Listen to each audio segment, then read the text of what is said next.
Hello नमस्कार, मैं हूं इमरान। आपके सामने हाजिर हूं अपना शो लेकर जिसका नाम है लाइफ स्ट्रगलर। जी हाँ, आज हम एक ऐसी शख्सियत से मिलने जाने वाले हैं जिसके लिए मैं जितना भी बोलूं उतना कम है। जी हाँ, मैं बात करूंगा आज एक ऐसी शख्सियत की जिन्होंने हमारे कलाम साहब से भी अवार्ड लिया है और काफ़ी कुछ ऐसे बेस्ट टीचर्स के अवार्ड लिए हैं जो काबिल तारीफ़ है। जी हाँ, मैं एक टीचर की बात कर रहा हूँ जिसका नाम है कल्पनाबेन जोशीपुरा। हाँ, कल्पनाबेन जोशीपुरा ने अपनी ज़िंदगी में बहुत कुछ पापड़ बेले हैं, बहुत कुछ संघर्ष भी किया है जो काबिल तारीफ़ है और हमें उन पे गर्व होना चाहिए। जी हाँ, तो उन्होंने क्या क्या किया है इसके लिए ये जानने के लिए हम चलते हैं सीधे उनके स्कूल पे और पूछते हैं कि उन्होंने अपनी ज़िंदगी में क्या क्या किया है। आपका टाइम ज़ाया ना करते हुए सीधे चलते हैं।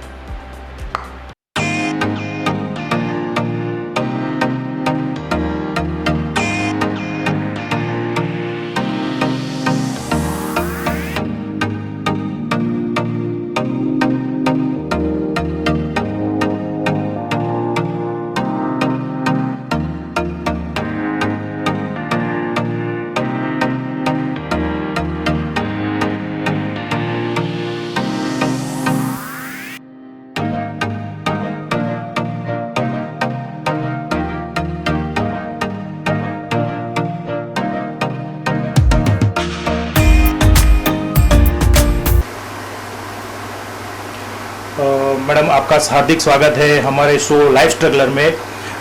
मैंने तो अपने हिसाब से ऑडियंस को बता दिया है, तो आप अपने बारे में अपने हिसाब से बताइए कि आपके करियर के बारे में और आपके बचपन के बारे में कुछ बताइए। धन्यवाद इमरान भाई। पहले तो मैं आपकी इस चैनल का अभिवादन करती हूँ। आप लोगों ने बहुत अच्छा जो एक मिशन शुरू किया है, I am heartily grateful to you. आप जब मुझे पूछ रहे हो मेरे बारे में जी, तो मैं 1980 में हालोल में आई, पर इसके पहले मेरा जो बचपन बीता वो जूनागढ़ शहर में रहा और वहाँ मैंने अपनी पूरी पढ़ाई की अप टू ग्रेजुएशन। मैं तो सिंपल कॉमर्स ग्रेजुएट थी जी, और इसके बाद मैंने जब देखा कि बच्चों को पढ़ाई की ज़रूरत है और मेरे शादी हुई अहमदाबाद में, तो अहमदाबाद से जब मेरे हस्बैंड की जॉब हालोल में हुई तो मैं यहाँ हालोल शिफ्ट हुई। और जैसे ही हालोल में शिफ्ट हुई मुझे लगा कि हालोल में एक अभ्यास की बहुत ज़रूरत है और वो भी बच्चों को नहीं, पेरेंट्स को। जी, तो मैंने सोचा कि मैं माता पिताओं से मिलूं, इन्हें अभ्यास के बारे में चिंतित है तो उसका कुछ मेरे पास जो ज्ञान है वो मैं शेयर करूं। तो मैंने उसी हिसाब से शुरुआत की। तो क्या आपको बचपन से ऐसा लगा था कि नहीं, मैं बड़ी होकर ऐसा करूँगी, ऐसा कुछ होगा, तो मतलब बड़ी होकर टीचर बनूंगी ये और सबकी सेवा में, तो आपका बचपन कैसे बीता? मतलब बहुत अच्छा क्वेश्चन आपने पूछा।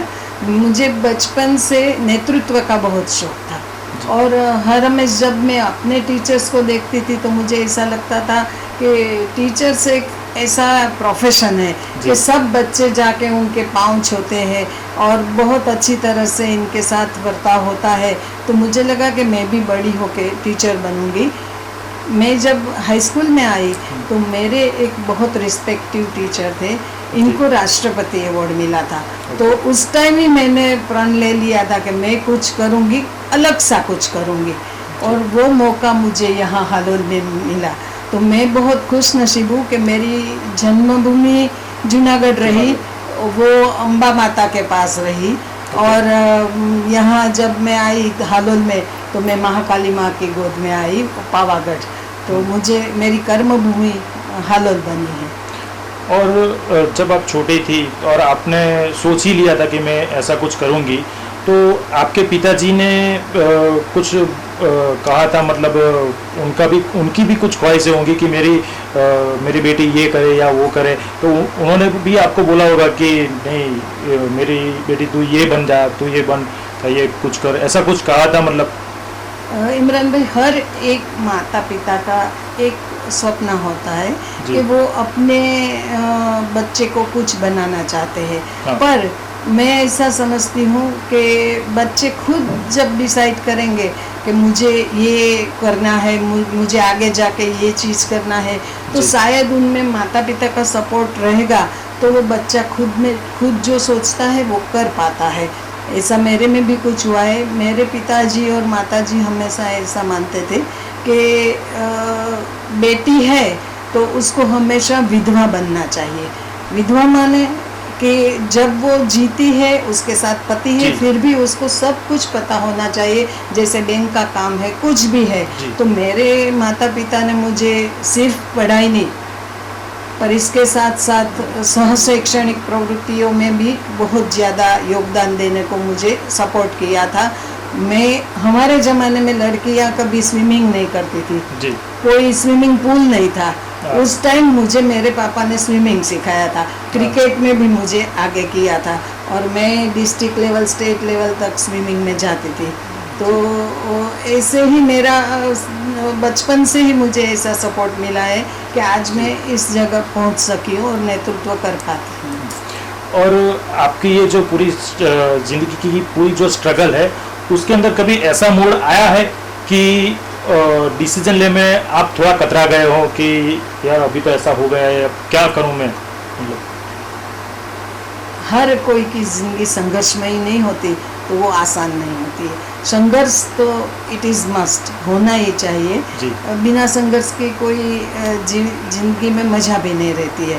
जी। तो मैंने तो जब हालोल में यहाँ आई तो बहुत सारे संघर्ष किए हैं, और हमेशा सामाजिक जिम्मेदारी ऐसी रही है कि नारियों को ज़्यादा संघर्ष करना पड़ता है। जी। तो इस हिसाब से हमने संघर्ष तो बहुत किए हैं, पर उसी टाइम मैं हमेशा I always faith in God.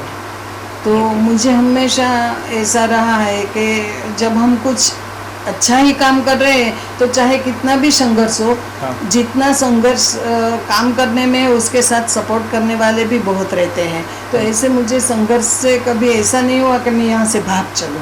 हाँ। ऑन द कंट्री में तो सभी नारियों को ये कहना चाहती हूँ कि जब भी संघर्ष आए तभी अपनी शक्ति बाहर आती है। जी। तो संघर्ष से ही शक्ति खिलती है, सही बात है। तो ये जरूरी है। तो और कभी मतलब ऐसा कभी मोड़ आया हो जब आप छोटी थी, तो उस टाइम ऐसा हुआ कि भाई नहीं मैं ऐसा करूँगी, लेकिन उस टाइम कोई ऐसा मोड़ आ गया हो कि मैं कंफ्यूज हूँ अब क्या करूँगी, ऐसा कोई मोड़ आया हो? जैसे पहले से डिसीजन पावर हमारे पेरेंट्स ने पॉजिटिव ही हमको सिखाया था, तो इसीलिए हम हमेशा पॉजिटिव रहते थे। जब तक हमारे पास सकारात्मक शक्तियाँ हैं तब तक नकारात्मक शक्तियों का जोर कभी नहीं लगता। तो इस हिसाब से मैंने हमेशा सकारात्मक ही देखा है। और अभी आप जो पहले की बात कर रही है तो वो सही है, लेकिन अभी की जनरेशन और पहले की जनरेशन में आपको क्या फ़र्क दिखता है? बहुत बड़ा फ़र्क आ गया है। It is a generation gap हो गया है। जैसे पहले के ज़माने में जैसे लड़कियों को ज़्यादा बाहर जाना ये सब कंट्रोल पे था, अब इसकी सब जगह छुट्टी हो गई है। समझ लो कि सब बेखबर हो गए हैं, जाना है कहीं भी घूमना है घूमो। जी। पर इसके साथ साथ जो सेल्फ डिसिप्लिन, अनुशासन होता है, हाँ। पहले के ज़माने में जो अनुशासन होता था वो आज के ज़माने में पेरेंट्स ने भी छोड़ दिया है। अब जब पेरेंट्स अनुशासन छोड़ देंगे तो बच्चे तो रखने वाले ही नहीं हैं। तो ये बहुत बड़ा जो गैप है वो अनुशासन का है। और मैं सोचती हूँ कि आज भी अभी समय गया नहीं है। सब पेरेंट्स को ये बात समझनी चाहिए और उसको बच्चे को अपने घर के अनुशासन में डालना चाहिए।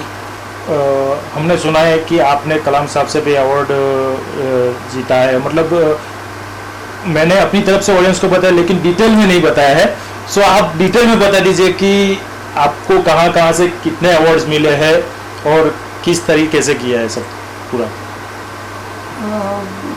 अवार्ड्स का तो अगर मैं बात करूँ तो पहले से ही मेरा एक ये था कि कहीं भी जाना है तो ऐसी तैयारी करके जाना है कि हम जीत के ही आए। और मैं आज सब बच्चों को और पेरेंट्स को भी यही चीज़ कहना चाहती हूँ कि भाई हमेशा आप ऐसा करो कि आपके मन में एक ऐसा ठान लो, यू डिसाइड योर गोल, तो आपका गोल हमेशा सफल ही होता है। तो मैंने भी जब मैं तो खुश नसीब समझती हूँ अपने आप को कि मैंने कलाम साहब से अवार्ड लिया है, क्योंकि राष्ट्रपति होना और एक साइंटिस्ट का राष्ट्रपति होना, एक शिक्षक का राष्ट्रपति होना, ये बात कोई अलग ही होती है। तो मुझे जब कलाम साहब के हाथों से जब मैंने लिया, तो अगर आप मेरी फ़ोटो इनके साथ देखोगे तो पता लगेगा कि हम 330 लोग थे और I was only the lady कि मेरे साथ कलाम साहब ने बात की कि आप कैसा फील कर रहे हो। मैं हमेशा शिक्षक को अपना ये सिर बाव करता हूँ, मतलब मेरा सिर हमेशा शिक्षक के आगे झुकता है। तो वो मुझे झुक के बता रहे थे, ये मेरे लिए सबसे बड़ी गौरव की बात थी। और ये भी संघर्ष से ही मिला है, वो मैं आपको बता दूँ। हमारी ऑडियंस को क्या कहना चाहेंगी कि आगे हमें संघर्ष के लिए क्या करना चाहिए, अपनी तरफ से कुछ बताइए।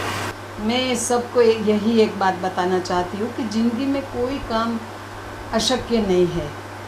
I always believe that impossible spelling को अगर आप सेंटेंस में चेंज करने जाओगे तो that is I am possible, मतलब नकारात्मक वर्ड को हमने हकारात्मक सेंटेंस में बदल लिया है। ये चीज़ मैंने अपने जीवन में भी पुरवार किया है। मैं सिर्फ कॉमर्स ग्रेजुएट थी, हालोल में आके मैंने अपनी पढ़ाई शुरू की। तो मैंने बीएड किया, बाद में एमएड किया, और इसके बाद मैंने जब अपनी षष्ठी पूर्ति हुई तब लोग आनंद मनाते हैं। मैंने अपने जीवन में डॉक्टरेट का प्रण लिया था कि मैं ज़रूर डॉक्टरेट करूँगी, तो मैंने पीएचडी की उपाधि प्राप्त की। तो ये मैं सभी को कहना चाहती हूँ कि पढ़ने के लिए कोई उम्र नहीं है, कोई भी उम्र में आप पढ़ सकते हो और आगे बढ़ सकते हो। Thank you. और हमारे शो में आने के लिए आपका बहुत बहुत धन्यवाद। आपका खूब खूब आभार, बहुत धन्यवाद। और मैं चाहती हूँ कि जो भी व्यूअर्स है, इनको कम से कम एक बात तो हमेशा याद रखनी चाहिए कि जब भी आप आगे बढ़ना चाहते हो तो you have to be very smart. Smart माने you should be specific, meritorious, achiever, regular and timely you to work. तो मेरी ये सीख है सबको, और हमेशा के लिए आपकी चैनल बहुत तरक्की करती रहे, ऐसा मेरा आपको शुभेच्छा है। Thank you so much ma'am. Welcome. तो आपने देखा अभी हमारे मैडम ने क्या क्या कहा कि पढ़ने के लिए उम्र मायने नहीं रखती। तो आई होप कि आप सबको कुछ ना कुछ जानने को मिला होगा कि पढ़ने के लिए, संघर्ष के लिए ना उम्र मायने लगती है और ना ही पढ़ने के लिए उम्र मायने रखती है। तो ऐसी ही एक नई शख्सियत से हम आपको मिलवाएंगे अगले संडे को। तब तक के लिए इजाज़त दीजिए। Good bye.